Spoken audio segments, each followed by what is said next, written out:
Welcome to the Twinkl Talks EYFS podcast.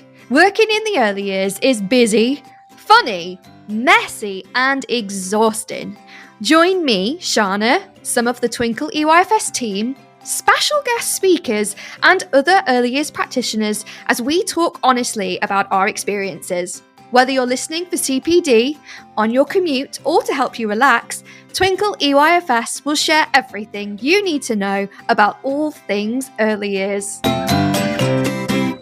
Hello, lovely listeners. It's Shana here from the Twinkl EYFS team, here to bring you another episode of the Twinkl Talks EYFS podcast. And I'm really excited about today's episode because we're going to be talking about something that's a little bit of a passion of mine. It's to do with language, of course, linguistics nerd over here. We're going to be looking at signing and how signing for children with additional needs and or children can benefit from using it. So I've got a wonderful guest speaker who's been on the show before talking about behaviour. It's the wonderful speech therapist, Sarah Billingham. But before we have a chat with her, let's have a look at what you guys have been up to in your settings. We haven't had it for a little while and I've missed it. This is only in the EYFS. This week in Only in the EYFS. We've had reports from Kerry-Ann overhearing a certain Heidi saying to someone, "If you don't put that poo in the toilet, it can't go on its journey to the cleaning plant. You're denying your poo a holiday." I mean, that's one way to put it, I guess. In other news, Rachel Foster has to remind her students of the dress code at her setting, screaming, "You can't wear your dressing gown for PE." Is she talking to me? Why not? And last but certainly not least, Lois Alicia has been dishing out her fashion advice to children in the roleplay area, saying, "You have a sausage stuck to your shoes." Well, at least I hope it was in the roleplay area. That's it for this episode. Tune in next time for more antics in Only in the EYFS.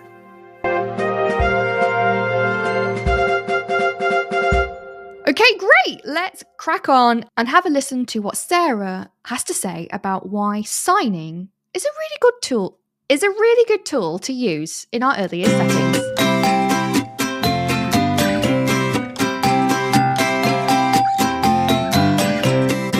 Hi Sarah, thank you so much for joining me again. It was really fun to actually chat with you on our last episode before, and I'm so glad that you're here again to talk about signing. So for those of us who haven't maybe listened to the other episode, why don't you reintroduce yourself?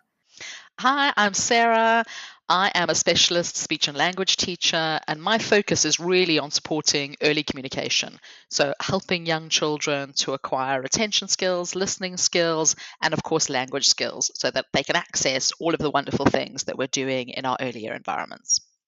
Wonderful. And when we were talking last time on our other episode about behaviour talks, catchy title, took me ages to think of that, by the way, and we were talking about lots of different behaviour, or all behaviour is communication. And it got us thinking, didn't it, about communication as a whole and the vast range that it is. And it's more than just speaking. And then that brought us on to, well, signing. That's another form of communication as well. So the first question would be, for people who don't know, what is signing?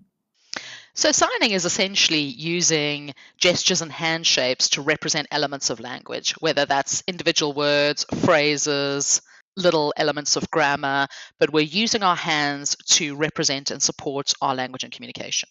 Lovely, thank you. And I think that's really important to talk about, just because of like things that have been happening recently, like Rose on Strictly Come Dancing, or she used a lot of sign language, and that BSL is now a recognised official language in England, which is amazing. So of course we're going to have children that might be using it. So in terms of signing is the general term, isn't it, for using gesture to communicate. What kind of signing forms are there? Because I know there are different ways of doing it, not just BSL, right? Sure. So British Sign Language is a language in its own right. So it's what's called a sign language. It is its own language. It has its own grammar system, its own way of being used, and it doesn't always accompany spoken language. So although British Sign Language is used in an environment where English is the predominant language, it is actually a language in its own right. So we have sign languages in other parts of the world. So American Sign Language, I'm from South Africa, South African Sign Language. And those sign languages are not exclusively used, but are predominantly used by those with hearing impairments or who are in the deaf community. And those are languages that have naturally developed over a period of time to meet the needs of individual people. And there is a whole cultural identity wrapped up in those sign languages. And as you say, they should be recognized in their own right as being somebody's primary means of communication, their first language, or in kind of old terminology, almost like your mother tongue. Yeah. But we also have signed systems, and signed systems are often developed by speech and language therapists, and they are intended to support those who have other forms of communication difficulty, whether that's speech and language difficulties, learning delays, and there are a few different ones that we use here in the UK. Makaton is the most widely used, so that is both a sign and symbol system that works alongside spoken language. So we continue to use our usual spoken language, and we sign and use symbols alongside that. Sign along is another example of a signed system. There are other ones, for example, Paget-Gorman sign system, which I trained in some years ago, which really focuses on semantic links, so types of words and grammatical markers. And it was really intended for speech and language therapists to be able to support individual students who were learning about types of words, how to use sentences in grammatically accurate ways, and to support the development of those language skills. So there is a difference in the way that British Sign Language is used versus those sign systems that I've just described. Yeah, I mean, as you were talking about them, I was thinking, I feel like from what I understand, BSL is a lot of finger spelling, which I am terrible at, as in like spelling in general, as well as finger spelling. I watch people do it and they're so quick. It's so cool. I trained in Makaton myself, so I'm a Makaton teacher. And that was very much, it's like visual imagery, isn't it, of the words. So if we were going to do a chicken, you'd put your finger and thumb together and push them together like a beak, like it was clucking. Yeah, you're doing a little bird at the moment. Yeah. So chicken is that kind of, you've got your elbows flapping. Oh yeah, sorry, I was thinking of chick, wasn't I? Yes, yeah. Chick is that one, and then chicken you do flap your arms. I mean, we're doing it now, it's great. The listeners can't hear it, but we're making real fools of ourselves. You know, I'm going to make some really accurate descriptions of what we're doing so that they are not left out. Like, because this is a show, they're getting value for money. Like, this is great. And then when you were talking about the other one, so sign along or Paget-Gorman. Paget-Gorman, that reminded me. You know how we have SPAG lessons? Yeah. It's like that, but for signing.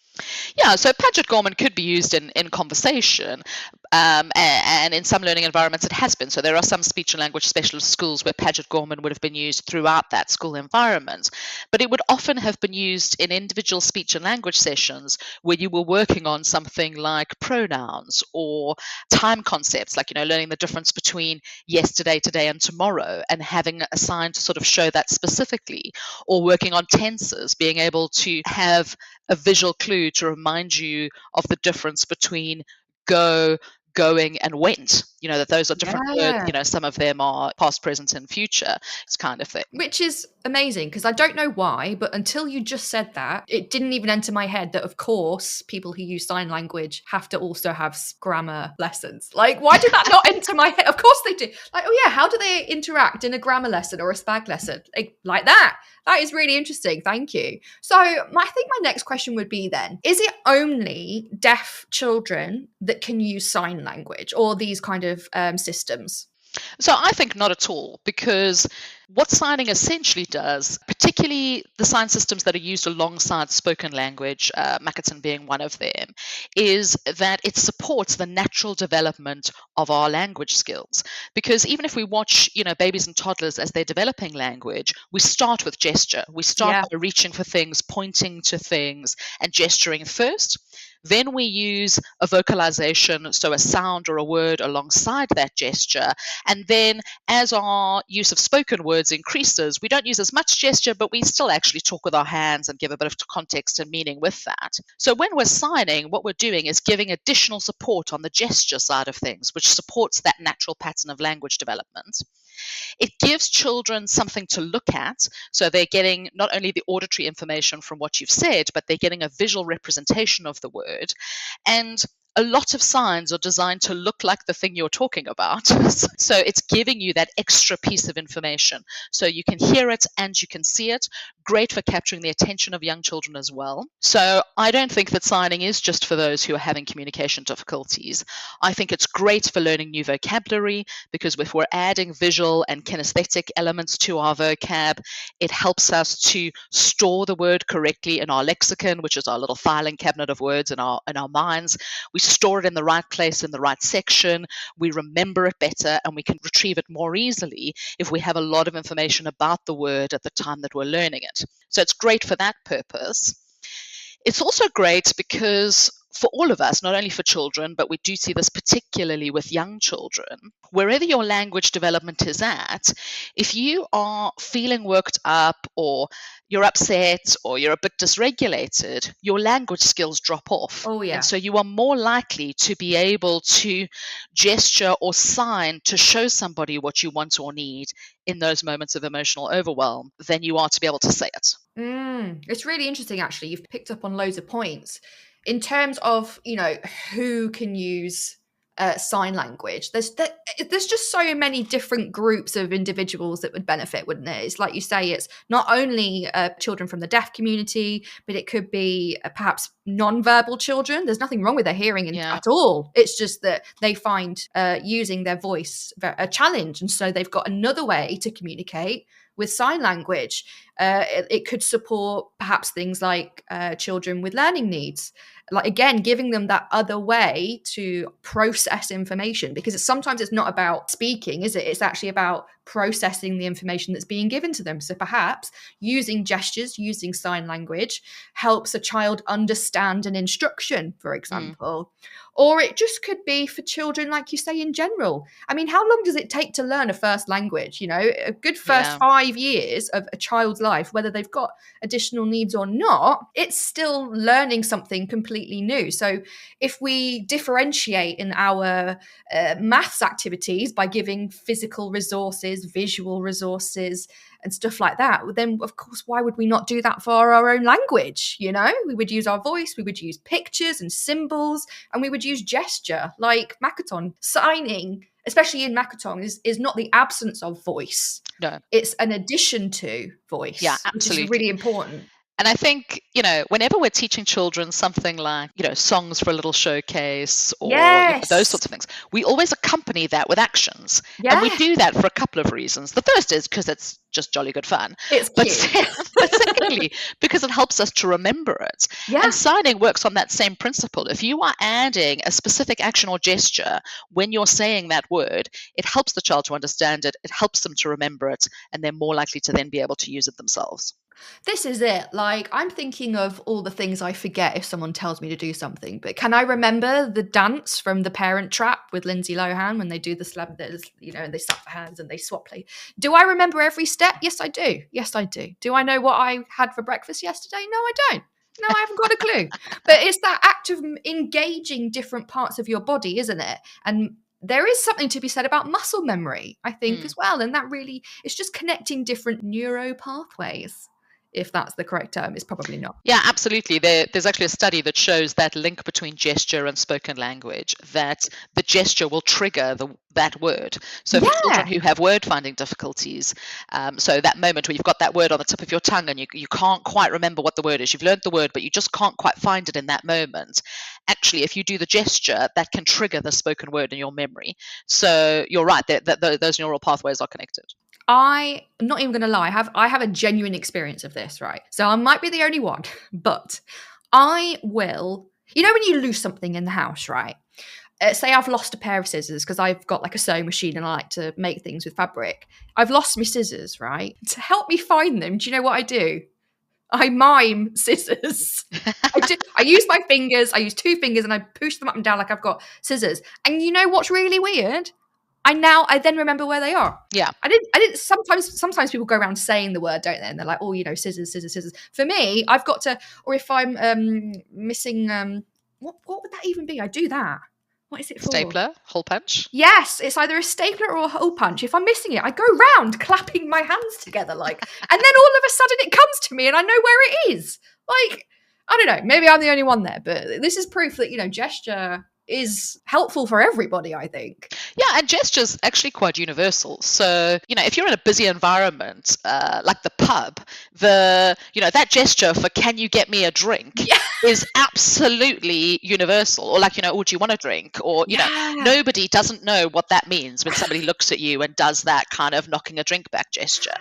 Right. There are things that are very universal about gesture. There's a lot of value in the non-verbal communication, not just the signs and the gestures themselves, but the eye contact, the facial expression that goes with it, the body movement that goes with it. You're capturing a whole image that carries so much more meaning than just that one word, drink. Right. And as you said that, you know what came in my head? It's a very British thing, I think, that we all do. When you're at a restaurant and you're done and you don't want to, you're like, "Oh, can I get the bill? And you make that stupid noise and then you put your hand up and you have your other finger pretending like you're writing a bill to say, "Can I have the bill, please?" It's a very British, "Can I have the," and you just mime it. Like, for some reason, it works. It works, right?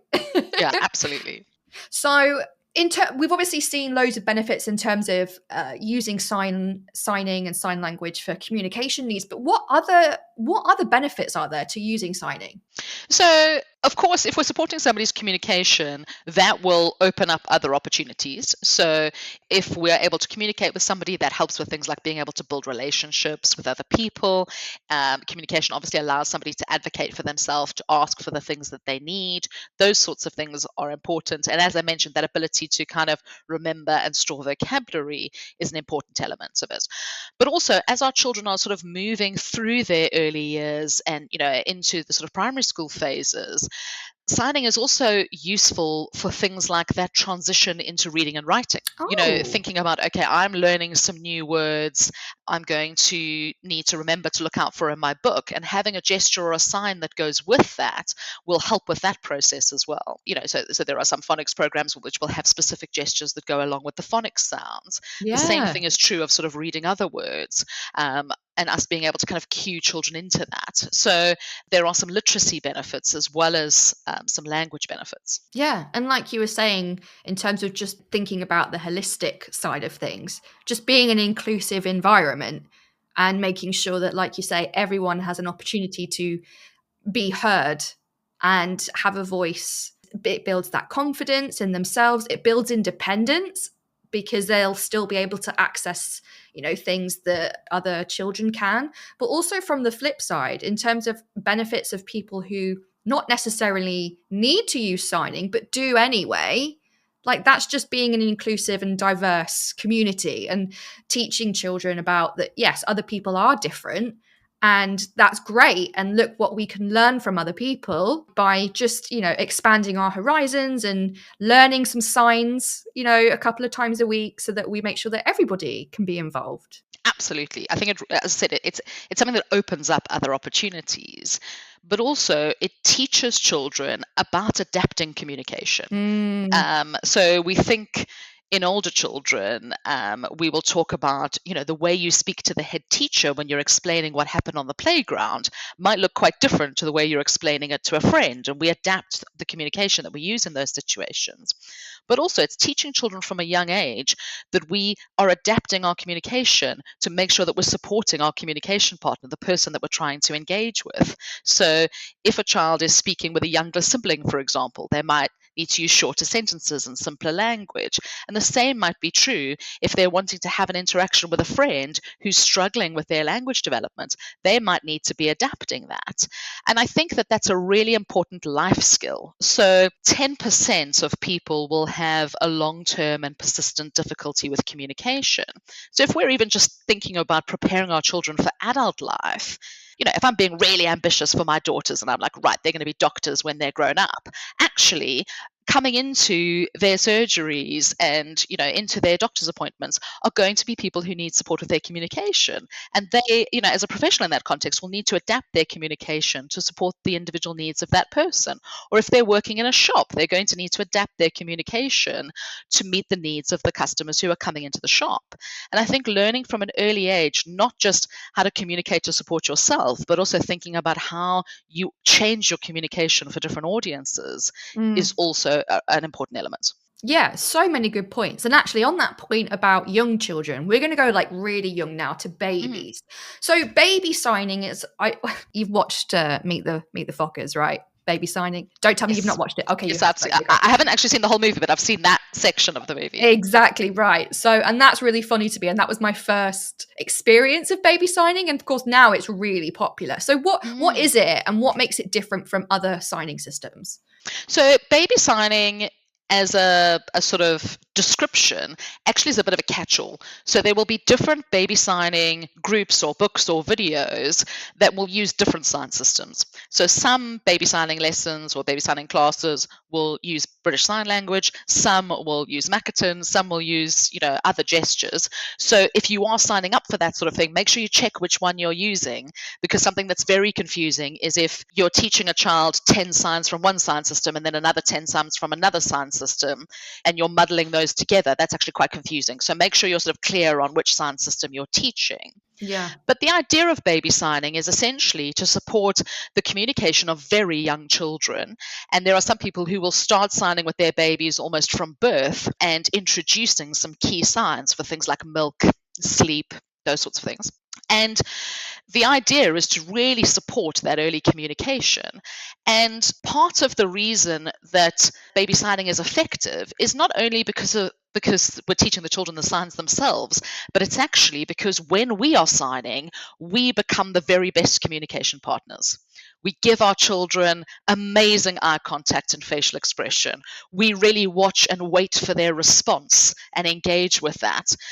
When we sign, we automatically slow down our talking. And so that allows babies and young children to have more of an opportunity to understand and process what we're saying.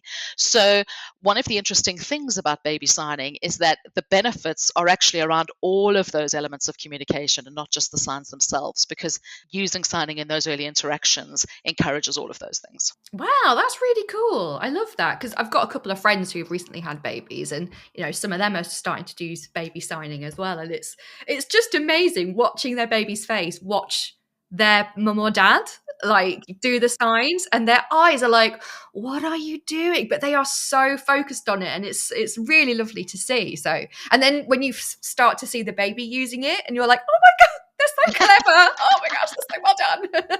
It's great. So whether you are maybe a parent of an early years child, or you're an educator, what would be the first step to actually using signing in your settings or your home? So I think one of the first steps is to think about which is the sign language or sign system that's the most appropriate for the context that you're in. Yeah. So if you have a child that you know has hearing impairment, whether that's your own child as a parent or whether you have a child in your setting who has hearing impairment, then it's worth considering whether British Sign Language is the most appropriate option in that instance. And speaking with people from the Deaf Society and so on to make sure you're getting that sign system right, I think is really important. But if we're teaching signing more generally as a communication support, then the sign systems like Makaton and Sign Along are more appropriate because they're used alongside spoken language, and they're two-handed signs. They're often easier to pick up. There isn't that same reliance on finger spelling. So the first thing is think about which sign system you're picking. Then it's nice to have a look at some resources that are out there to get a bit of a flavor for how that signing can look. So I'm a Makaton tutor. So in that sense, Makaton's going to be my go-to. I really love it. And, I can really see the benefits of that.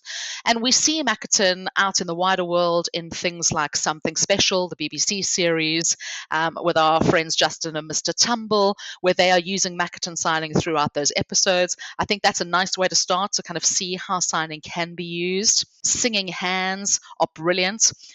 So that's Tracy and Suzanne who run Singing Hands. They do songs that are signed. And what I really love, they are both parents of children. Their children are now adults, actually. They are parents of young adults who have communication difficulties of their own. And when they started to do Singing Hands, their focus was on things like nursery rhymes. So there was a lot of songs for young children.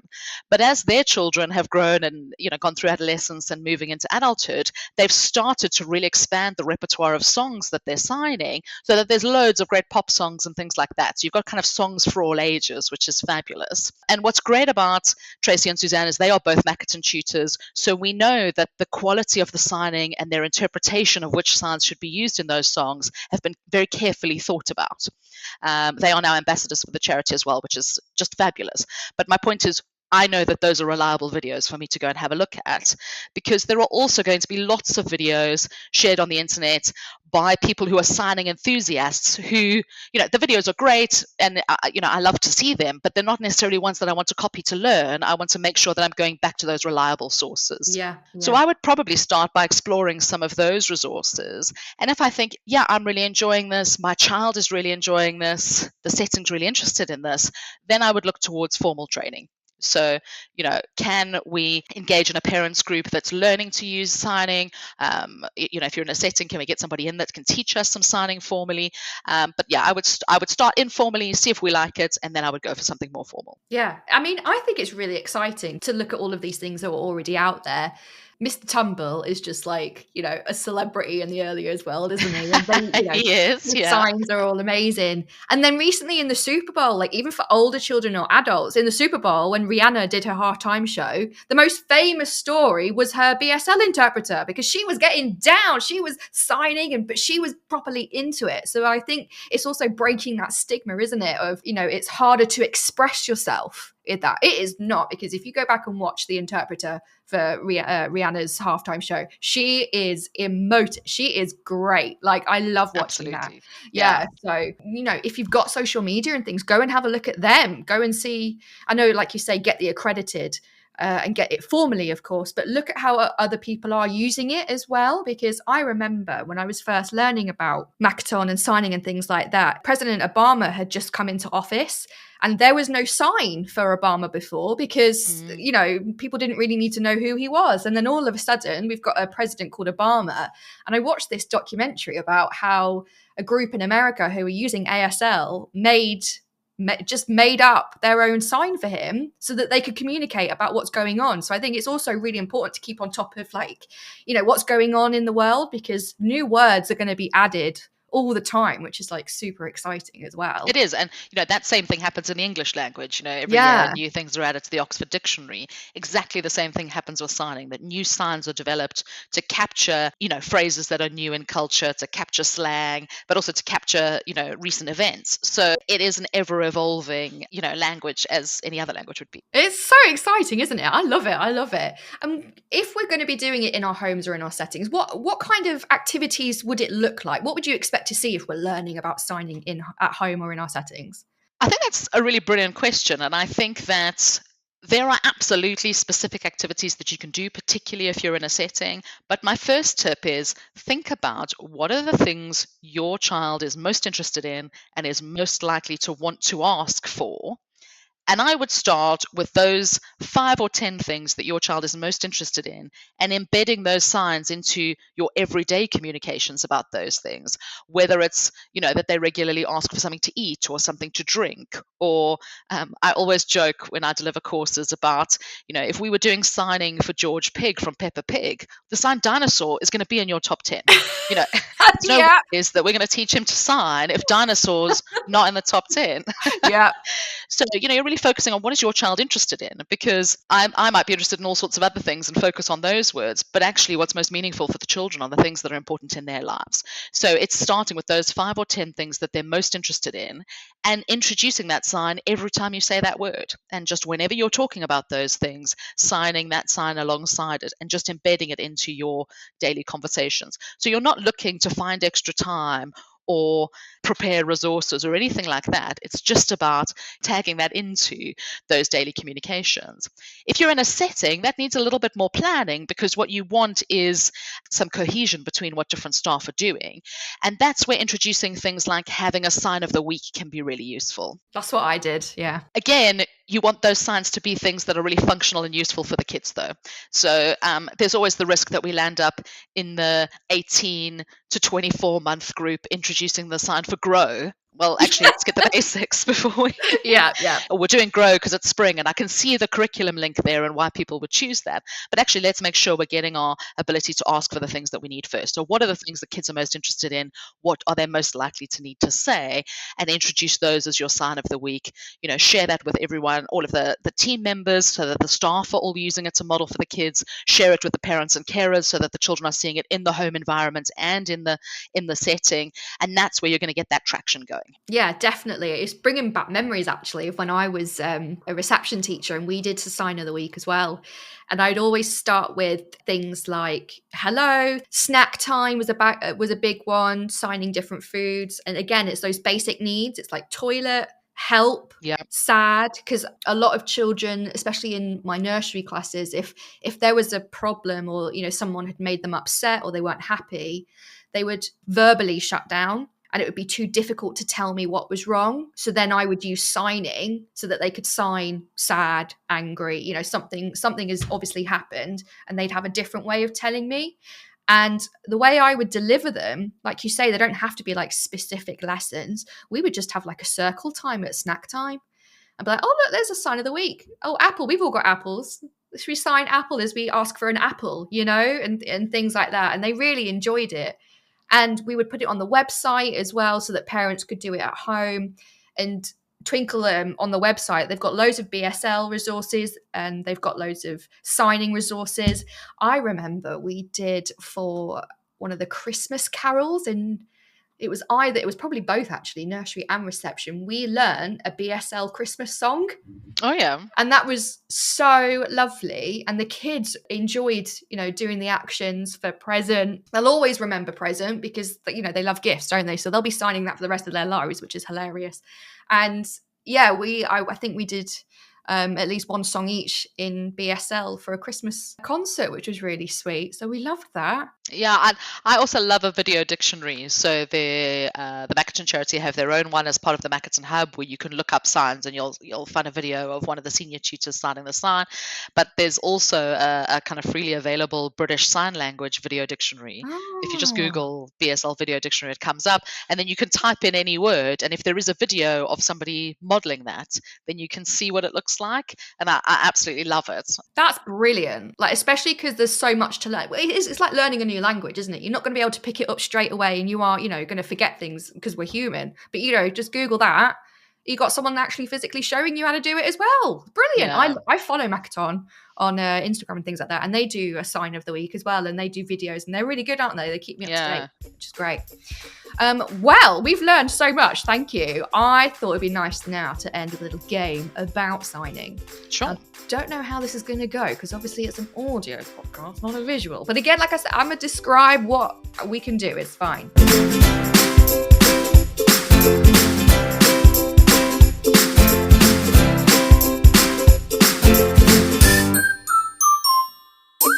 So, we are both Makaton trained. I thought it would be fun to talk about some particular signs that we either love/hate or other. So are you ready?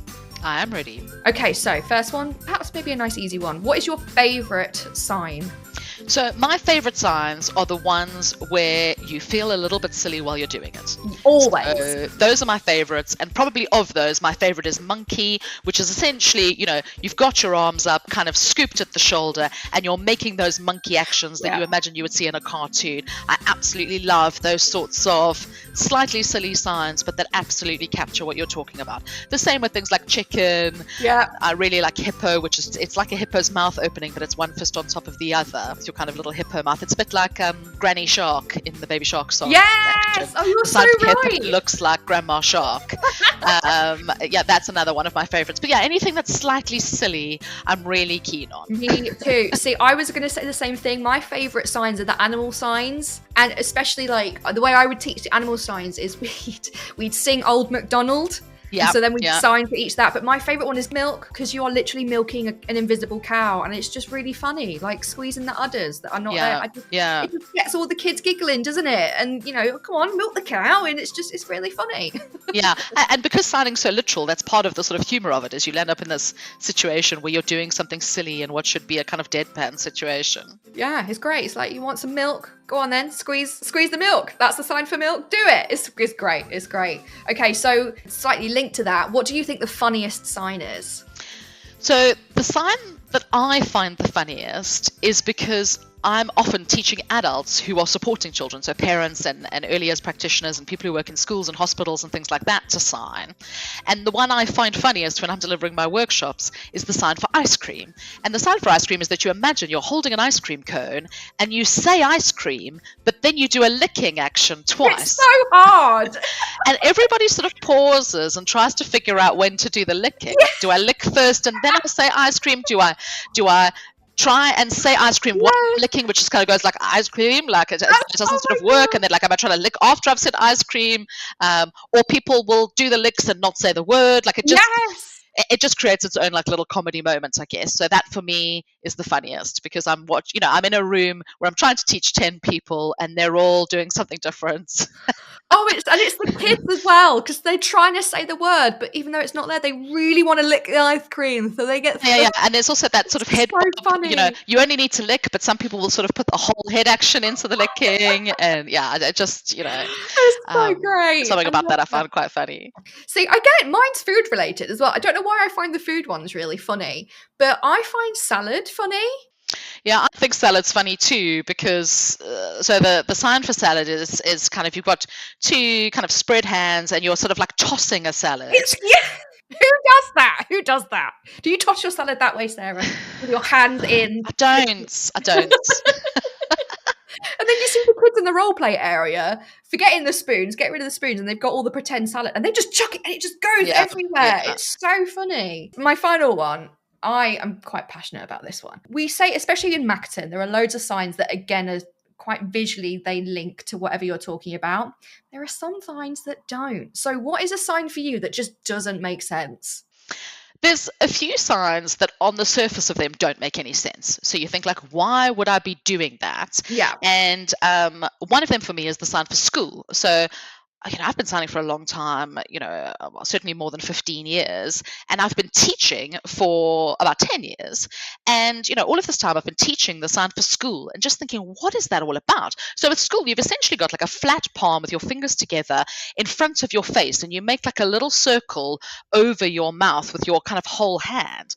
And I've never been able to sort of understand how that represents the school. Yeah. And another tutor explained to me recently, it's from BS, it's linked back to BSL, and it's this idea of you're stifling a yawn because school is boring. Oh, the shame. Obviously, I know, controversial. But then you think, actually, I can see that makes sense now that you've explained it. But when I just look at the sign, that isn't visually saying school to me. No, it's really not. And how dare they insinuate that school is boring? Not in my classroom, I'll tell you that. Another example of that is the sign for biscuits, which is actually quite awkward to sign, particularly if you have some motor difficulties.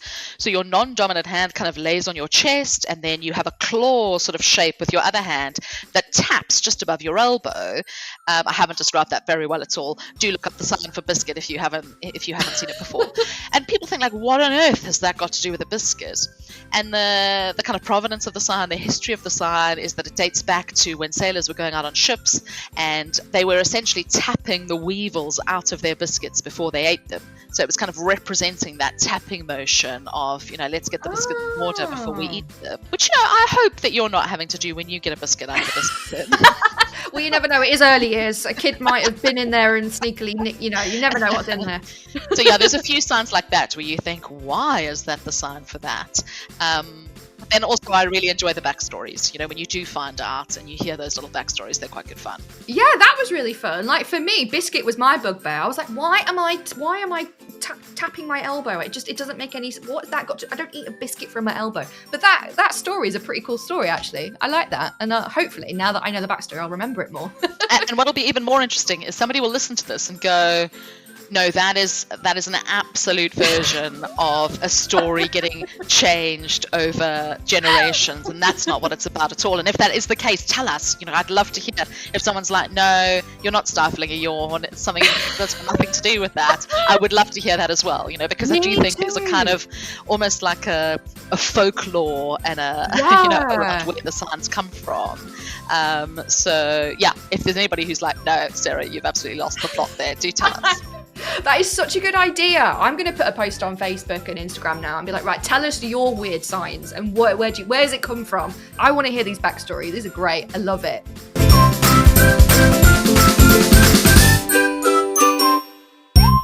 Sarah, thank you so much for joining. It's been really good fun. I've learned a lot and I've had a laugh, which is, what more can you ask for? It's been great. A bit of action, a bit of signing. Absolutely. I feel like we should all go now and find a brilliant Singing Hands YouTube video to have a little and a little sign to cheer up the day. Right. I feel like I need to go learn a song now just to boogie down in sign language. It'll be great fun.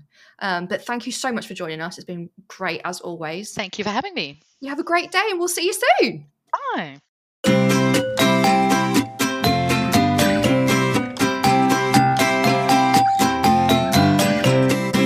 Well, there we go. Wasn't that great at the end? I definitely want whoever is interested to write in or maybe record a video on TikTok or Instagram or Facebook of your weird signs that just do not make sense. I think I thought of another one as well, but it does kind of make sense. It does make me laugh though. The sign for sausage is holding a frying pan and wiggling it about because, you fry sausages in a pan, don't you? There's no other way to do it. But that is it for today's episode. I really hope you enjoyed it. It's been lots of fun. And tell us about your experiences of using sign language or sign systems in your settings. And what impact have you seen on your children? Get in touch in the usual places. You know how to do that by now, I hope. And until the next time, I hope you have a great day. Bye.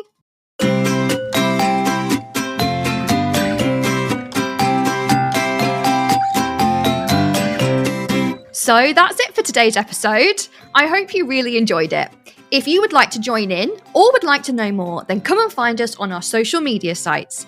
We have a Facebook page, Facebook groups, an Instagram, TikTok, Twitter, Pinterest, and YouTube. All the links of where to find us will be in our podcast description. Come and join the conversation. And whatever you're doing today, I hope you have a great day.